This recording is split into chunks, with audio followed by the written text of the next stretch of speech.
우리는 살아가면서 누구를 만나느냐가 참 중요합니다. 왜냐하면 우리가 그 사람들에게 영향을 받기 때문이지요. 옛날부터 우리 어르신들이 주로 하시던 말씀이 있습니다. 친구를 잘 사귀어야 된다는 말씀입니다. 친구 따라 어디도 갑니까? 강남도 갑니다. 친구 따라 강남도 가기 때문에 친구를 잘 사귀는 것이 중요합니다. 근묵자흑이라는 말 아시지요? 사자성어입니다. 근묵자흑. 아시는 눈치입니다. 먹을 가까이 하면 어떻게 됩니까? 까매지게 되어 있죠. 까마귀 노는 곳에 백로야 가지 마라. 왜 가면 안 됩니까? 물들까 싶어서 가지 마라고 합니다. 참 누구를 만나느냐가 중요합니다. 왜냐하면 분명히 그렇게 어울리는 무리에서 영향을 받기 마련이기 때문이지요. 그래서 친구를 잘 사귀어야 되고, 학생들은 누구를 잘 만나야 됩니까? 좋은 선생님을 만나야 됩니다. 교회 다니시는 분들은 누구를 잘 만나야 될까요? 아이고, 감사합니다. 그리고 제가 일부러 제일 뒤에 빼놨었는데, 좋은 신앙의 동력자들을 만나야 됩니다. 어떻게 우리 함께 구역으로 모이는 구역원들은 좋은 신앙의 동력자들이 맞습니까? 감사합니다. 또 누구를 잘 만나야 될까요? 좋은 교회를 만나야 되고 좋은 목회자를 만나는 것이 정말로 중요합니다. 자, 옆에를 한번 보십시오. 옆에 보십시오. 우리 신앙의 한 공동체 된 우리 성도님들을 바라볼 때 어떻습니까?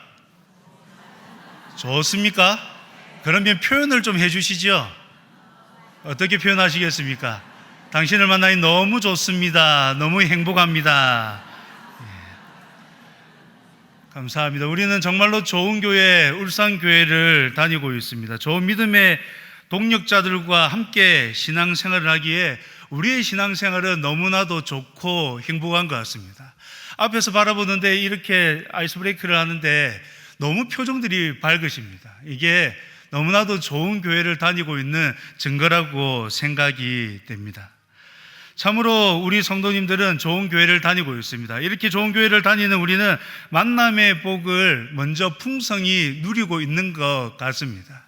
이렇게 만남의 풍성한 복을 누리고 있는 우리가 해야 되는 일이 있다면 이 복을 다른 사람들도 누릴 수 있도록 인도해야 된다는 것입니다.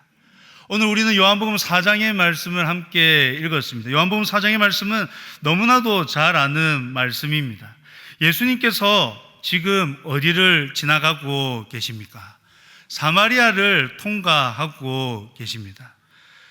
사마리아를 통과하면서 예수님께서는 한 사람을 만나십니다. 오늘 본문에는 정말로 이 한 사람에 집중되어 있는 것들을 보게 됩니다. 이 사람은 사마리아에 있는 수가라 하는 동네에 사는 한 여인입니다. 그녀의 이름은 성경에 등장하지를 않습니다. 그녀의 삶은 복과는 거리가 좀 멀어 보입니다. 요한복음 4장에 나오는 말씀을 토대로 이 여인의 삶을 추정해 보자면 참으로 힘들고 어려운 삶을 살았던 것 같습니다. 그녀에게는 남편이 몇 명이 있었습니까? 5명이 있었습니다. 그리고 지금도 누구와 함께 살아가고 있습니다. 근데 그 사람은 남편입니까? 아닙니까? 남편이 아닙니다. 그녀는 5명의 남편과 함께 살았었고 지금은 다른 남자와 함께 하고 있습니다. 그녀가 6시쯤 우물로 물을 기르러 온 것을 볼 때에 이 여인은 다른 사람들과 만나기를 결코 원치 않았던 것 같습니다. 유대인의 시간 계산법으로 의하면 이 6시는 정오입니다. 한창 더운 시간이죠. 한창 더운 시간에 물을 기르러 오는 사람들은 없습니다. 그래서 그녀는 일부러 사람들을 피해서 그 시간에 물을 기르러 왔습니다. 그녀의 삶을 돌아볼 때에 그녀의 삶은 정말로 복과는 거리가 멀어 보이고 어떻게 보면은 복의 반대, 불행에 가까운 삶을 살아가고 있는 것처럼 보입니다. 오늘도 예수님께서 이 여인을 만나서 물을 좀 달라라고 이야기를 하시는데 이 말에 그녀가 보인 반응을 볼 때 그녀는 극도로 예민한 성격을 가지고 있었던 것 같습니다. 예수님이 물을 좀 달라라고 할 때 그녀는 경계심을 보였습니다. 그녀가 이렇게 사람들과의 접촉을 피하고 자신을 향하여 도움을 요청하는 나그네를 향해서 경계심을 드러내는 것은 아무래도 그녀의 삶이 평탄치만은 않았기 때문인 것 같습니다. 그런데 여러분, 이 여인으로 말미암아서 오늘 이 요한복음 4장에는 그 동네에 큰 구원의 역사가 일어나게 되었다라고 기록을 하고 있습니다. 어떻게 이렇게 비참한 인생을 살았고 불행한 인생을 살았던 이 여인으로 말미암아서 이 수가라 하는 동네에 큰 구원의 역사가 일어났는지 오늘 말씀을 통해서 살펴보기를 원합니다. 그럼 우리가 먼저 봐야 될 것은 찾아오시는 예수님이십니다. 그녀의 삶은 평소와 다를 바가 없었습니다. 그런데 자신과는 상관없이 한 일이 일어나고 있었습니다. 예수님께서 바리새인들을 피하여서 유대를 떠나서 갈릴리로 가시는데 사마리아를 통과하게 된 것입니다. 유대에서 갈릴리로 가는 가장 빠른 길은 이 사마리아를 통과하는 길입니다. 그런데 많은 유대인들은 일반적으로 이 길을 선택하지 않고 우회하는 길을 택하였습니다. 왜냐하면 유대인들은 혈통과 신앙의 순수성을 상실한 이 사마리아인들을 이방인과 같이 대하였기 때문입니다. 그들은 이방인들과 같이 이 사마리아인들을 부정하게 여겼습니다.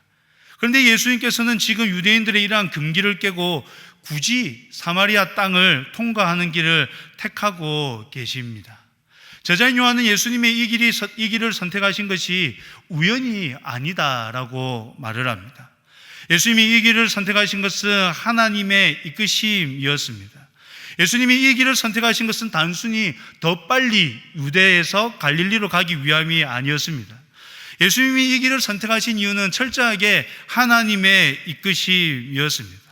예수님께서 이 땅에 오신 목적이 있었습니다. 예수님께서 이 땅에 왜 오셨습니까? 잃어버린 자를 찾기 위해서죠. 천국 복음을 전하기 위해서입니다. 마가복음 1장 18절은 이렇게 이야기합니다. 이르시되 우리가 다른 가까운 마을들로 가자. 거기서도 전도하리니 내가 이를 위하여 왔노라. 예수님이 이 땅에 오신 목적은 분명합니다. 전도입니다. 예수님께서 사역을 시작하면서 처음 외쳤던 말씀도 회개하라, 천국이 가까이 왔느니라는 말씀이었습니다. 예수님은 이 땅 가운데 천국 복음을 전하기 위하여서 오셨습니다. 그러니 하나님께서 지금 예수님을 사마리아로 이끄신 이유, 거기서 한 여인을 만나게 하신 이유는 다른 데 있는 것이 아니라 이 여인을 구원하기 위해서다라는 것을 우리는 알 수가 있습니다. 그런데 여러분, 이 여인은 앞서 살핀 바와 같이 삶의 많은 문제를 안고 있었습니다. 그래서 예수님이 그녀를 부르시지만 예수님을 전혀 알아보지도 못했습니다.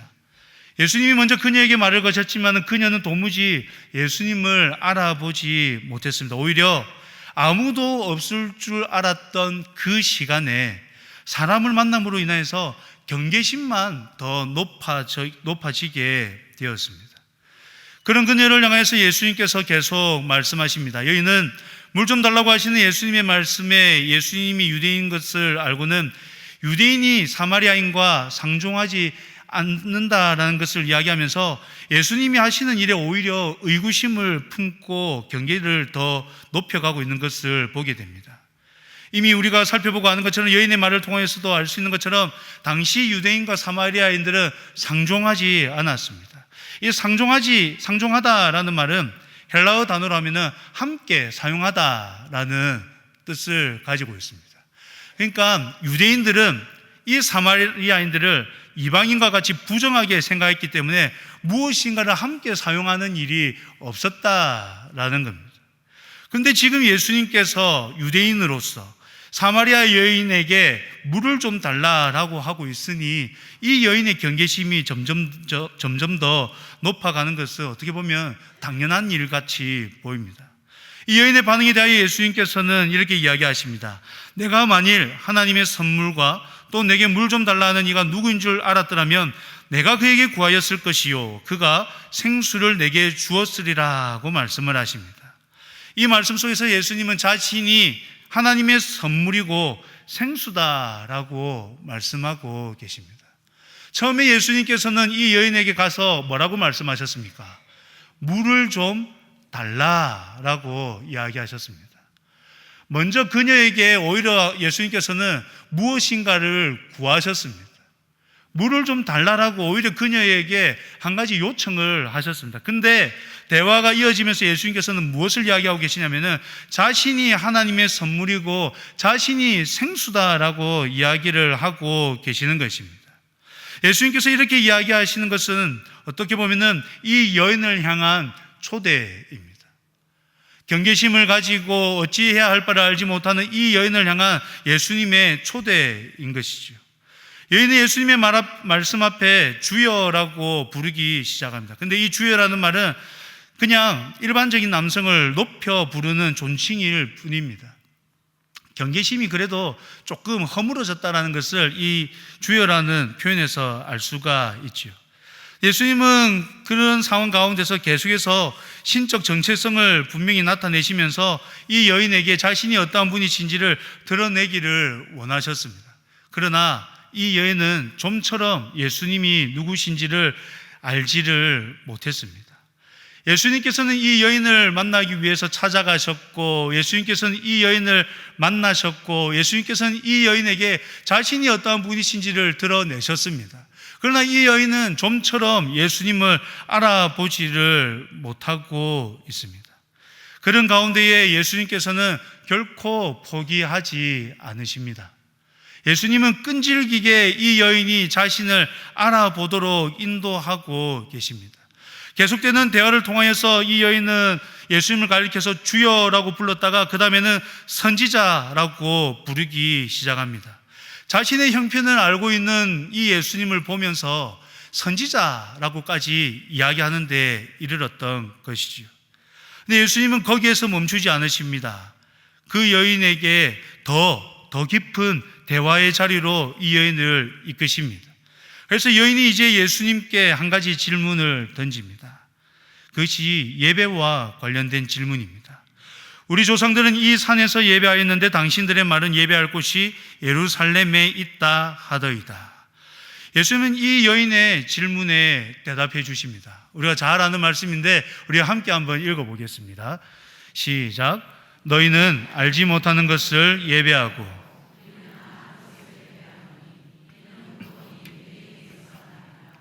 아버지께 참되게 예배하는 자들은 영과 진리로 예배할 때가 오나니 곧 이때라. 아버지께서는 자기에게 이렇게 예배하는 자들을 찾으시느니라. 하나님은 영이시니 예배하는 자가 영과 진리로 예배할지니라. 아멘. 예수님의 이 대답, 예배에 관련된 이 대답 앞에 이제 여인은 그리스도에 대하여서 묻습니다. 그리고 예수님께서는 자신이 그리스도이심을 분명히 밝히 드러내십니다. 이제 여인은 예수님을 그리스도로 믿게 되었습니다. 예수님의 끈질긴 이 대화를 통하여서 이 여인이 변화되게 된 것이죠. 여러분, 이 여인이 어떻게 변화가 됩니까? 우리 28절의 말씀인데 우리 함께 읽어보겠습니다. 28절입니다. 시작. 여자가 물동이를 버려두고 동네로 들어가서 사람에게 이르되. 여러분, 여인이 왜 우물가로 왔습니까? 여인이 우물로 온 이유는 단 하나였습니다. 뭡니까? 우물에서 물을 길어가기 위해서 우물로 나왔습니다. 그녀가 나왔던 목적은 물을 얻는 것이었습니다. 근데 지금 28절에서 여인이 어떻게 하고 있습니까? 여자가 물동이를 버려버렸습니다. 자신의 필요를 얻기 위해서 우물가로 왔는데 그곳에서 예수님을 만나고 예수님이 구주시다, 그리스도시다라는 것을 알게 되고 나니까 그녀는 자신의 필요를 얻기 위해서 가져왔던 그 물동이를 버렸습니다. 왜요? 이 물보다 더 귀한 것을 얻게 되었기 때문이죠. 물을 얻으러 왔는데 육신의 갈증을 해소하는 그 물을 얻기 위해서 나왔는데 그곳에서 영원한 생수 되시는 그 예수님을 만나고 나니 그 물동이를 버리게 되었던 것입니다. 그런데 여러분, 그것만이 아닙니다. 이 여인이 어떻게 합니까? 물동이를 버려두고 동네로 들어가서 사람에게로 다가가고 있습니다. 여인이 언제 몇 시에 우물로 나왔습니까? 12시였습니다. 정오의 우물로 나왔습니다. 정오의 우물로 나왔던 이 여인은 사람들을 만나기를 원치 않아서 그 시간에 나왔었습니다. 이미 그녀의 그 예전의 모습들로 인해서 그 동네 안에서 따돌림을 당하고 있었을지도 모르겠습니다. 왜냐하면 이미 이전에 남편이 5명이나 있었고 지금도 남편이 아니지 않습니까? 그런 여인이 어울리기란 결코 쉽지가 않았을 것입니다. 근데 여러분, 그녀가 지금 어떻게 행동을 하고 있습니까? 예수님을 만나고 예수님이 구주시다, 그리스도시다라는 것을 알게 된 그가 물동이를 버려두고 그녀가 먼저 동네로 들어가서 사람들에게 말을 걸고 있는 것입니다. 여인의 이러한 모습은 마치 예수님이 베드로와 안드레를 부르셨던 장면을 떠오르게 합니다. 예수님께서는 나를 따라오라, 내가 너희를 사람을 낚는 어부가 되게 하리라고 하시면서 제자들을 부르셨지요. 예수님의 이 말씀에 그들은 곧 배와 아버지를 버려두고 예수님을 따라갔습니다. 그리고 그렇게 예수님을 따라간 이들은 예수님과 함께 천국 복음을 전하는 일에 앞장섰습니다. 이런 제자들의 모습이 지금 이 사마리아 여인에게 겹쳐서 보이고 있습니다. 여인은 예수님을 만난 후 자신의 것을 버렸습니다. 더 소중한 것을 얻게 되니 자신의 그 삶의 필요였던 것들을 버리게 됐던 것이죠. 그리고 다른 사람의 시선도 아랑곳하지 않고 그들을 향하여 가서 전하였습니다. 와서 보라, 이는 그리스도가 아니냐라는 것이죠. 그녀는 많은 말을 하지 않았습니다. 구구절절 설명하지 않았습니다. 매우 간단하고 명료하게 이야기합니다. 와서 보라, 이는 그리스도가 아니냐라는 것이죠. 이 말 속에 그녀는 자신이 만난 예수님이 그리스도라는 확신이 있었습니다. 그러기에 그녀는 모든 것을 버려두고 사람들에게 먼저 다가가서 와서 보라, 이는 그리스도다라고 이야기를 하고 있는 것이죠. 그녀의 말에 사람들이 반응을 합니다. 30절입니다. 그들이 동네에서 나와 예수께로 오더라. 그럼 이 여인과 동네 사람들과의 관계로만 보자면은 이 여인의 말에 사람들이 반응할 이유가 전혀 없어 보입니다. 왜냐? 이 여인이 그 동네에서 영향력이 있었던 사람이 아니기 때문입니다. 근데 여인이 가서 와서 보라, 이는 그리스도가 아니냐라고 외치니 동네 사람들이 다 나와가지고 예수님께로 나오게 되었습니다. 사람들은 그녀의 변화를 보고는 확인하고 싶었던 것 같습니다. 그래서 그녀의 변화를 보면서 그녀의 말에 반응하였던 것이죠. 그들이 동네에서 나와 예수님께로 왔습니다. 그리고 그들이 예수님을 믿게 되고 그들의 요청에 의해서 예수님께서는 이틀을 더 유하시면서 말씀을 전하셨습니다. 그리고 그로 인하여서 믿는 자가 더욱 많아지는 역사가 일어나게 되었습니다. 수가라는 이 동네에 큰 구원의 역사가 이날 임하게 된 것입니다. 근데 여러분, 이 수가라는 동네에 일어났던 이 큰 구원의 역사가 어디로부터 출발하였습니까?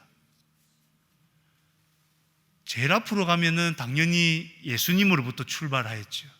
예수님이 그 성에 가셔서 그 여인을 만나는 것으로부터 출발하였습니다. 근데 여러분, 그 다음을 생각해 보십시오. 그 수가라는 동네에 큰 구원이 일어나게 된 계기는 무엇으로부터였습니까? 누구로부터입니까? 이 한 여인으로부터입니다. 예수님께서는 많은 사람들과 관계를 맺지 않으셨습니다. 많은 사람들을 만나지 않으셨습니다. 예수님께서는 딱 한 사람을 만나셨습니다. 그 여인은 그 동네에서 영향력 있는 사람도 아니었습니다. 그 여인은 어떻게 보면은 그 동네에서 아무런 영향도 없고 오히려 부정적인 이미지를 가지고 있는 여인에 불과했습니다. 그런데 예수님은 그 한 사람을 만나셨습니다. 그리고 그 한 사람을 변화시키셨습니다. 그 변화된 한 사람으로 말미암아서 그 성 가운데에, 그 동네 가운데에 큰 구원의 역사가 일어나도록 하신 것이죠.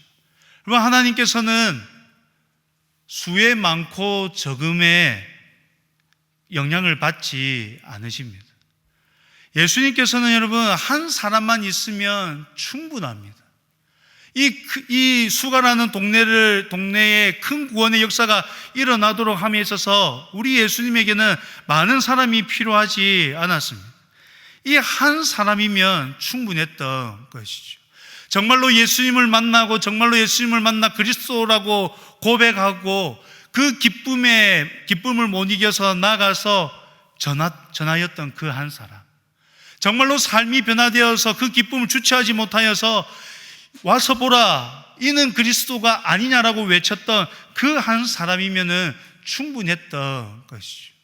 예수님께서는 그 한 사람을 통하여서 이 수가라는 동네에 큰 구원의 역사를 이루셨습니다. 하나님께서는 우리에게 먼저 이 큰 구원의 기쁨을 누리도록 해주셨습니다. 우리도 어떻게 보면은 이 사마리아 여인과 동일하였지 않습니까? 우리도 여러분 삶의 문제에 이렇게 얽매여서 살아가고 있었습니다. 눈앞에 있는 문제를 해결하기 위해서 발버둥치며 그렇게 살아왔었습니다. 어찌해야 할 바를 알지 못한 채 당장의 눈앞에 있는 문제의 해결을 위해서 그렇게 급급한 삶을 살아왔었습니다. 내 영혼의 문제를 돌아보고 내 영혼의 문제를 어떻게 해결할까를 고민하고 기도하며 나아갔어야 하는데 삶의 문제 때문에 어떻게 할 바를 알지 못하는 채로 살아갔었습니다. 그런데 그런 우리를 예수님께서 먼저 찾아와 주셨습니다. 내가 예수님을 찾아간 것이 아니라 예수님이 먼저 나를 찾아와 주셨습니다. 예수님이 나를 먼저 찾아와 주심으로 말미암아 우리는 구원의 큰 기쁨을 누리게 되었습니다. 예수님이 찾아오시지 않았더라면 우리는 여전히 삶의 문제에 허덕이며 살아갈 수밖에 없었을 것입니다. 그런데 예수님께서 우리를 찾아와 주심으로 말미암아 예수님께서 우리를 만나 주심으로 말미암아서 우리의 삶이 변화되게 된 것이죠. 예수님께서는 이렇게 변화된 한 여인을 통하여서 그 수가라는 동네에 큰 구원의 역사가 일어나도록 하셨습니다. 그렇다면 여러분, 예수님께서 우리에게도 원하시는 것이 있지 않겠습니까? 예수님께서 이 사마리아 여인을 통하여서 수가라는 동네에 큰 구원의 역사가 일어나도록 하셨다면 동일하게 우리를 구하신 그 예수님께서 우리에게도 원하시는 것이 있지 않겠습니까? 하나님께서는 우리가 세상 가운데서 그리스도인으로 살아가기를 원하십니다. 세상 가운데서 그리스도인의 정체성을 드러내며 살아가기를 원하십니다. 우리가 잘 아는 마태복음 5장부터는 이 산상수훈의 말씀이 기록되어 있습니다. 산상수훈에서 팔복을 이야기하신 이후에 예수님께서는 너희는 세상의 소금이다, 너희는 세상의 빛이다 라고 말씀하셨습니다. 예수님은 우리를 가리켜서 숨겨지지 않는 세상의 빛이다 라고 하셨습니다. 우리는 감추어지지 않습니다. 우리는 세상 가운데서 빛으로 드러나는 자들입니다. 세상 가운데서 빛을 비추어야 되는 자들입니다. 뿐만 아니라 고린도후서 5장 18절은 이렇게 이야기합니다. 우리 함께 읽어보겠습니다. 시작. 모든 것이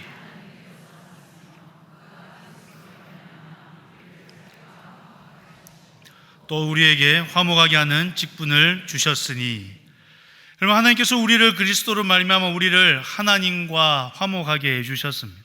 하나님께서 이렇게 우리를 화목하게 하신 이유는 우리에게 화목하게 하는 직분을 주기 위하여서입니다. 우리가 누리게 된 이 하나님과의 화목을 우리가 세상으로 나아가 다른 사람에게 알게 하고 그들도 하나님과 화목을 누리도록 하게 하기 위해서 하나님께서 먼저 우리를 그리스도로 말미암아서 자기와 화목하게 해 주신 것입니다. 사랑하는 성도 여러분, 하나님께서 우리 모두에게 이렇게 귀한 직분을 맡기셨습니다. 그 무엇보다도 소중하고 귀한 직분을 맡기셨습니다. 하나님의 이 놀라운 사랑, 은혜를 누리게 된 우리는 이제 어떻게 해야 되겠습니까? 이 사마리아 여인에게서 우리는 답을 찾을 수가 있습니다. 이제 우리는 우리 삶의 현장으로 들어가야 됩니다. 우리가 관계하는 사람들 속으로 들어가야 됩니다. 우리가 우리의 삶의 현장으로 관계하는 사람들 속으로 들어가서 우리의 변화된 모습을 그들에게 보여주어야 됩니다. 그리고 그들에게 외쳐야 됩니다. 이 여인이 외쳤던 것처럼 우리도 동일하게 외쳐야 합니다. 와서 보라, 이는 그리스도가 아니냐라고 외쳐야 되는 것입니다. 여기 그리스도가 있다. 여기 우리를 살리는 영원히 목마르지 않는 생수가 있다. 여기 나를 변화시키신 예수님이 있다라고 우리는 세상 속으로 들어가서 우리가 관계하는 그 모든 사람들 속으로 들어가서 외쳐야 되는 것입니다. 하나님이 우리를 먼저 찾아오신 그 감격을 안고 모두 세상으로 들어갈 수 있게 되기를 간절히 소망합니다. 예수님께서 그 일을 맡기시기 위하여서 먼저 우리를 찾아오셨습니다. 그리고 우리를 통하여서 지금도 복음이 증거되기를 원하시고 우리를 통하여서 우리와 관계하는 그 사람들 속에 큰 구원의 역사가 일어나기를 원하시고 계십니다. 우리는 지난 주일에 생명사랑 나눔 축제 발대식을 가졌습니다. 코로나 이전에 하던 것을 코로나로 인하여서 못하다가 이제 다시금 시작하기 위하여서 발대식을 가졌습니다. 지난 주일에 발대식을 가지면서 많은 분들이 초청자를 작정해 주셨습니다. 920여 명이 3,200여 명을 작정하셨습니다. 많은 인원이 동참하셨고 많은 인원을 작정해 주셨습니다. 작정하는 것으로 끝나서 될 일은 아닙니다. 이제 우리는 이분들에게 다가가야 됩니다. 우리를 먼저 예수님께서 만나 주셨던 것처럼 그 예수님이 우리를 변화시켜 주셨던 것처럼 하나님께서 우리에게 화목케 하는 직분을 주셨다는 것을 알고 우리는 이제 그들 가운데로 들어가야 됩니다. 사마리아 여인을 통하여서 그 수가 동네에 큰 구원의 역사를 이루셨던 것처럼 이제 우리가 작정하였던 그 사람들에게로 들어가야 됩니다. 이 동네 안으로 들어가야 됩니다. 이 중구 안으로 들어가야 되고요. 넓게는 이 울산 땅 안으로 우리는 들어가야 됩니다. 그리고 변화된 우리를 그들 가운데에 보여주어야 됩니다. 그리고 그들 가운데 분명하게 외쳐야 합니다. 와서 보라, 이는 그리스도가 아니냐, 이는 구원자가 아니냐, 구원자가 여기 있다, 예수님만이 구원자다라고 외쳐야 되는 것입니다. 하나님께서 우리를 먼저 불러주셨습니다. 우리에게 먼저 은혜를 베풀어 주셨습니다. 은혜 받은 우리는 이 은혜를 마음에 깊이 새겨야 됩니다. 이 은혜에 대하여서 깊이 생각하고 묵상해야 됩니다. 이 은혜로 말미암아 기쁨과 감사가 흘러 넘쳐야 됩니다. 그리고 그것을 가지고 세상 가운데로 나가야 됩니다. 그리고 외쳐야 합니다. 하나님께서 이 일을 위하여서 우리를 먼저 부르셨습니다. 바라기는 우리 울산교회 모든 성도님이 정말로 하나님께서 우리에게 베풀어 주셨던 그 구원의 감격으로 인하여서 이 여인이 보여주었던 것처럼 세상으로 들어가, 우리가 관계하는 사람들 속으로 들어가 예수님을 간절히 더욱더 풍성하게 전할 수 있게 되기를 간절히 소망합니다. 한 해가 저물어가는 이 가을에 우리가 지금 집중하고 열심을 내어야 하는 일은 영혼 구원입니다. 하나님께서 우리에게 베풀어 주셨던 이 은혜의 감격을 널리 전하는 일입니다. 그래서 바라기는 이 한 해가 저물어가는 이 가을에 추수의 감사, 영혼 추수의 감사가 우리 모든 성도님들 가운데에, 교회 가운데에 풍성하게 되기를 간절히 소망합니다. 우리가 나갈 때에 하나님께서 우리와 함께 하실 줄 믿습니다. 우리가 나갈 때에 하나님께서 우리를 통하여서 더욱 많은 이들을 구원으로 인도하실 줄 믿습니다. 이 가을에 하나님과 함께 하심으로 말미암아서 정말로 기쁨과 감사가 넘치는 우리 모든 성도님들이 되기를 간절히 소망합니다.